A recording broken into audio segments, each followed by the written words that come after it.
आरोपियों को गिरफ्तार किया। किस तरीके से ये फर्जीवाड़ा किया करते थे?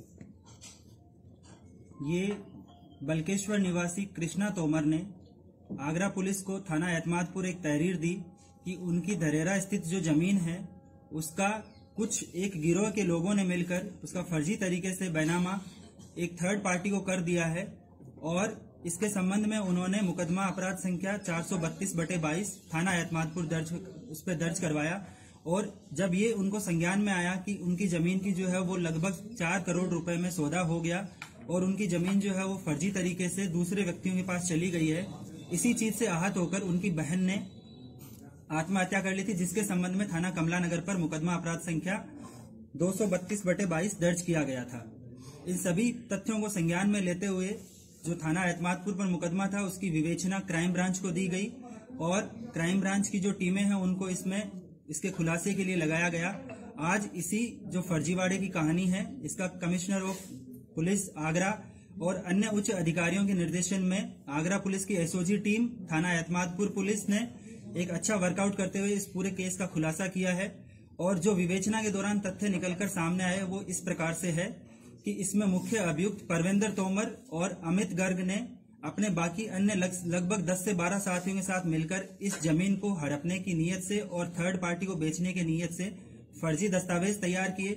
उन्होंने इस जमीन का फर्जी मालिक कृष्णा तोमर और उनके अन्य रिश्तेदार फर्जी लोगों को तैयार किया और इनके सभी दस्तावेजों को फर्जीवाड़े से सारे दस्तावेज तैयार करवाए और एतमादपुर में ही पीएनबी शाखा में बरहन में इनका एक अकाउंट भी खुलवाया जो कृष्णा तोमर के नाम से खुलवाया गया था। और इस प्रकार इन्होंने 6 दिसंबर 2022 को इस जमीन का 4 करोड़ रुपए में रजिस्ट्री करवा दी थी। अभियुक्त परविंदर तोमर को जब इस चीज का पता चला कि उसके खिलाफ मुकदमा लिखा गया है तो उसने अपने एक पूर्व से चल रहे मुकदमे में कोर्ट में सरेंडर कर दिया गया था और उसका रिमांड बनवाया गया इस मुकदमे में और फिर उसको पीसीआर पर लाकर उससे लगभग जो है 11 लाख रुपए की बरामदगी की गई। और इसके बाद में जो बाकी अन्य साथी थे उनकी धरपकड़ के लिए टीमें लगाई गई थी।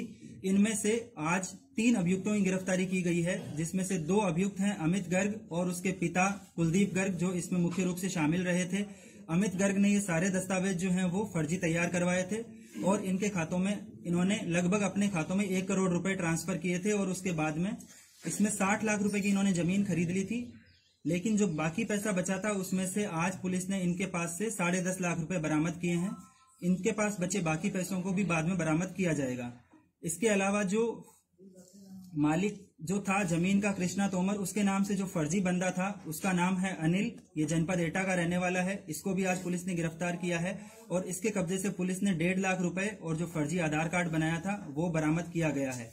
इस प्रकार से थाना एतमादपुर की पुलिस और एसओजी क्राइम ब्रांच आगरा की बहुत अच्छी कार्यवाही है, जिसमें लगभग करोड़ों की फर्जीवाड़ा करने वाले गैंग का पर्दाफाश किया गया है। फर्जी पत्रकार की क्या भूमिका आपने बताई इसमें? ये फर्जी पत्रकार का क्या? इसमें जो मुख्य अभियुक्त है परविंदर तोमर, ये एक पत्रकार के भेष में अलग अलग जगह जो है जमीनों की दलाली का काम करता था और ये पत्रकार बन के रहता था ताकि जो है वो कोई इस पर शक ना करे इसकी दलाली का। जो ये फर्जी दस्तावेज इन्होंने तैयार किए हैं इनके बारे में कोई लिंक मिला है कि फर्जी रजिस्ट्री से लेकर आधार कार्ड और अन्य दस्तावेज भी जो इन्होंने वो किसके सहारे इन्होंने करे? ये सारे तथ्य विवेचना के दौरान प्रकाश में लाए जाएंगे और इसमें किस किस की मिली भगत रही है, जो इसमें फर्जीवाड़े में शामिल रहेगा उन सभी के खिलाफ कार्रवाई की जाएगी। तो 4 करोड़ की लैंड की लिखा पड़ी हुई जो कि इलीगल था पूरा, कि लैंड कितने की थी? जब स्कैन किया तो 4 करोड़ की थी, कितने पूरा स्कैन हुआ? अगर वहाँ के जो धरेरा में सर्किल रेट पता किया जाए उसके मुताबिक इस जमीन की कीमत लगभग 3.5 से 4 करोड़ लाख के आसपास बनती है।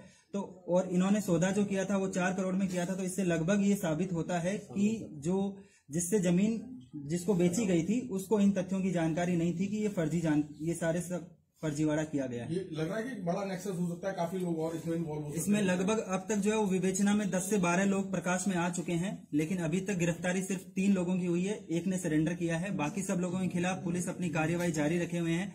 जैसे जैसे इनके पास से जो बरामदगी होगी और जो अन्य दस्तावेज जो बरामद किए जाएंगे उसी के आधार पर इनकी गिरफ्तारी भी सुनिश्चित की जाएगी। इनमें से जो फर्जी जो बने हैं ये लोग पहले से जेल में गए हैं मर्डर के मुकदमे में बरेली से। इसमें अभी जो अनिल जो है और एक इसका साथी है जो इसका फर्जी मामा बना था भूपेंद्र, ये दोनों लोग जो है वो मर्डर में गए हैं। इसके अलावा जो परविंदर तोमर है उसका भी एक भांजा है अमित सिसोदिया भी बरेली से मर्डर के मुकदमे में जेल गया हुआ था। इसके अलावा परविंदर तोमर पर फर्जीवाड़े के कई मुकदमे आगरा के अलग अलग थानों में दर्ज हैं और जो अमित गर्ग और जो कुलदीप गर्ग हैं इनका ये जो आपके थाना कमलानगर और थाना एतमादपुर जो दर्ज मुकदमे हैं ये इनका आपराधिक इतिहास है। इनके अन्य आपराधिक इतिहास को भी खंगाला जा रहा है और जैसे जैसे तथ्य प्रकाश में आएंगे उनको विवेचना में शामिल किया जाएगा। 1 करोड़ का और जो 2 नंबर का ट्रांजैक्शन लैंड स्कैम में जी क्या उसकी इनकम टैक्स को दी जाएगी? ये सारे तथ्य जो हैं इसमें जिसके अकाउंट में फर्जी अकाउंट खोले गए हैं और जिस तरीके से जो ड्यूबियस ट्रांजैक्शंस हुए हैं उन सभी की डिटेल्स जो है वो इनकम टैक्स और अन्य संबंधित जो विभाग है उनके साथ शेयर किया जाएगा। इनके जो अकाउंट्स जो फ्रीज करवाए गए हैं उनके संबंध में भी इनकम टैक्स और अन्य अथॉरिटीज को जानकारी दी जाएगी और इन सभी के खिलाफ ये जो पूरा गिरोह है इसके खिलाफ गैंगस्टर की कार्रवाई की जाएगी और इनकी जो भी अपराध से अर्जित संपत्तियां हैं उनकी भी कुर्की करवाई जाएगी। इस चीज की वेरिफिकेशन विवेचना के दौरान किया जाएगा कि ये जो है वो सारे दस्तावेज किस तरह से तैयार हुए और फर्जी रजिस्ट्री किस तरह से जो है वो एक रजिस्ट्री तैयार हो गई। तो जो भी अधिकारी चाहे वो सरकारी विभाग के हों या जो चाहे दलाल हों या चाहे अन्य कोई भी हो उन सभी के इसमें मिली भगत की जांच की जाएगी और जिसका दोष होगा उसके खिलाफ कार्रवाई की जाएगी।